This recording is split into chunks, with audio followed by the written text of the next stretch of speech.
সৎ বাবার বিরুদ্ধে যৌন হয়রানির অভিযোগ এনেছেন কানাডার নোবেলজয়ী সাহিত্যিক এলিস মুনরোর ছোট মেয়ে আন্দ্রেয়া রবিন স্কিনার। কানাডার টরন্টো স্টোরে এক লেখায় তিনি সম্প্রতি এই অভিযোগ তোলেন বলে মঙ্গলবার এক প্রতিবেদনে জানিয়েছে দ্য গার্ডিয়ান। গত মে মাসের মাঝামাঝি 92 বছর বয়সে মারা যান এলিস মুনরো। 2013 সালে সাহিত্যে নোবেল পুরস্কার পান তিনি।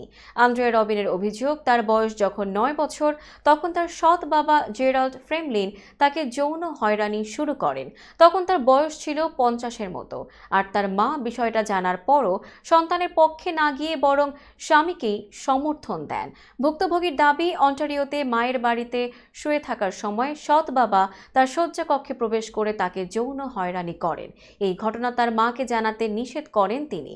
আন্দ্রেয়া রবিন বলেন, আমার সৎ বাবা তখন আশপাশের অনেক ছোট মেয়েদের পছন্দ করার কথা বলতেন। তিনি নানা প্রস্তাব দিতেন আমাকে। তিনি বলেন, আমি কৌশলে পৌঁছানোর পর এক পর্যায়ে আমার সৎ বাবা হয়রানি বন্ধ করে দেন।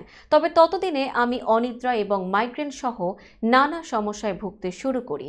এর জন্য দায়ী আমার উপর চালানো হয়রানি। 2005 সালে সৎ বাবার বিরুদ্ধে পুলিশের কাছে অভিযোগ দিয়েছিলেন আন্দ্রেয়া রবিন। সাজার মুখে পড়তে হয় জেরাল্ড ফ্রেমলিনকে। মৃত্যুর আগ পর্যন্ত স্ত্রী এলিস মুনরোর সঙ্গে ছিলেন তিনি।